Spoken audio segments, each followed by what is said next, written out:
I've said it before, and I will say it again. It's great to be the king, isn't it? It is, Bonnie. It is great to be the king of sparkle. That's what I feel the sequel is. It's all sparkle, and I imagined it. Well, I have to ask you this because I am pretty sure when you started, when you actually sat down to write this script, you were thinking a lot about the fans in mind. Because the last time I spoke to you, my first complaint was, why isn't Aiden in the first film?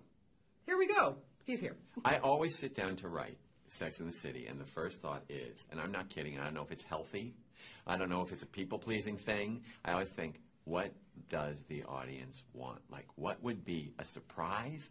What would be needed? And I sat down to write this, and it was an economic downturn, and everybody was sort of pulling it all in, and everybody was a little bit unsure, and I thought, okay, my job is to go the other way, to blow it up, have fun. It's a movie. That's what the movies are for, to get away. Leave your problems for some hours and go have a good time. And the secret weapon in this movie is Aiden. And I knew that there is still a gigantic emotional attachment to Aiden. And I didn't use him in the first one because I felt it was, I thought about it, but I thought, no, he's moved on. And that's what we dare to do in Sex and the City. We sort of surprise you every now and then. Just he's gone, and then all of a sudden here he is. And the movie's really about Carrie's evolution from who she was to who she is to who she's going to be. And as I realize she's going to be looking at who she was and looking at her past, who's in her past but Aiden? And for the audience, it's either Aiden or Mr. Big. It's clear, right down the middle. Aiden, Mr. Big. So I thought, here he is again. And John Corbett is dreamy and fantastic to work with. Yeah, was it hard getting him back? I was a little nervous because I had to call him. And he said to me, I'd love to do it. I tell you, I was a little hurt I wasn't in the first one. I said I had a plan up my sleeve. Not that I was thinking there was going to be a sequel. I didn't. I just thought, can't use Aiden well. There's not enough room. Yeah, exactly. Now, what I also love, I mean, you're such a fantastic writer, and Thank you. there's so many great one-liners in this Thank movie. you. The Jude Law line. I'm sorry. I wanted it to be funny. I wanted to hear laughter in the theater. The first movie felt to me like I wanted it to be emotional and sad and people crying for her in the dark and feeling that pain because they missed it and it's heartbreak, and that's fun in the movies too.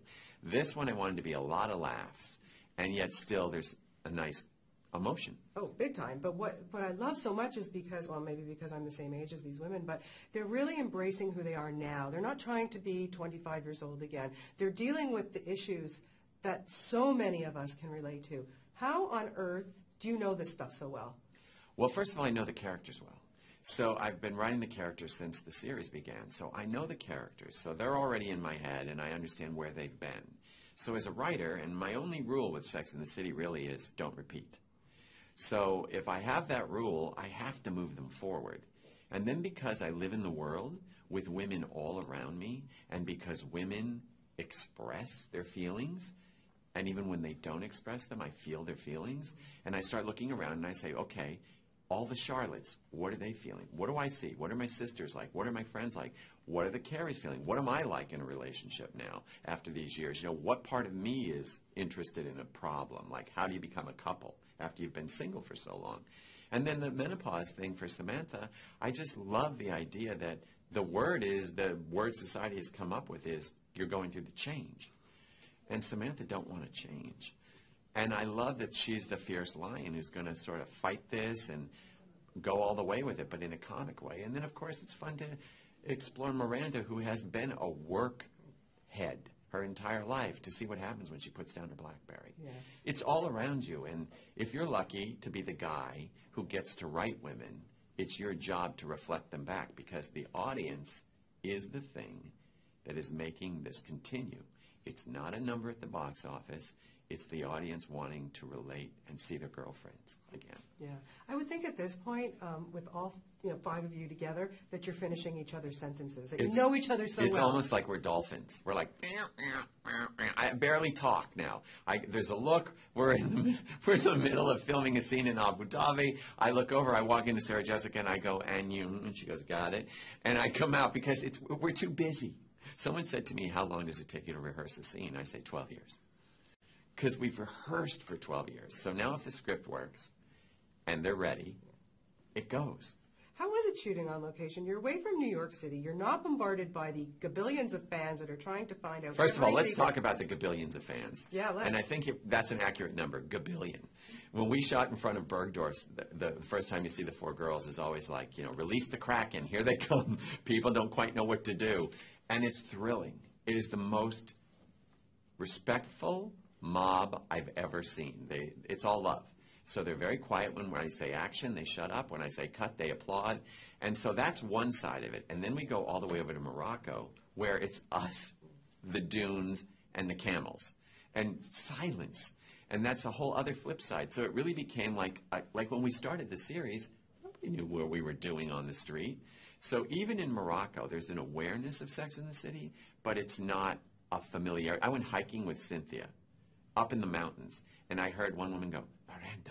But it was quick and subtle, not like, can I have your picture? Right. Yeah, and that must have been such a change for all of you. It was fun. It was fun, but you wouldn't want one without the other. It's nice. Suppose you gave a party and nobody came. You're filming in front of Bergdorf Goodman's. You want to turn some heads, or else maybe you shouldn't be filming. Yeah. So much fun stuff in this film, but, sticking four women in some nice clothing on a camel, that's mean. It is mean. Putting those ladies on a camel is mean. Let me continue how mean it is. With no crew, umbrellas, sunblock, or assistants around them, because I didn't want footprints on the camels. So you just keep pulling back and you see they're basically on the Lawrence of Arabia desert dunes alone. But they had great sports. You know who were not such great sports? Those bitchy camels. And I imported them. I said, I want no mangy camels. So we got some blonde show camels. They had attitude. Yeah. And then bringing all the clothes there. And it's extravagant. It's the Ringling Barnum and Pat Field Circus. I mean, the scarves, the hats, the clothes. And what I love about the costumes in the Middle Eastern part of the movie is they're undefinable. It's not, she's wearing that label. It's Pat inventing a way for these girls to be modest, yet fashionable in a different culture. It's really fun. Yeah. I mean, I personally hope you have three rolling around in your brain, but, at the end of the day... Three thoughts, you mean? Three thoughts and three brain Sex in the City 3. But okay, three brain cells are sure. All good things have to come to an end eventually. Will it be really sad when you have to say goodbye to these girls? The fun thing is I've already said goodbye to these girls once. Sarah Jessica and I ended the series. We were like, it's time to leave. And it was a good move because we left a little bit before everybody was ready for us to leave. So that's always very exciting. So I think if the time comes to leave, and maybe it's now, we'll know it. I mean, the great thing about these characters that they still live on. I mean, you go to the movie now to see the sequel and you see 44, 43-year-old Carrie Bradshaw.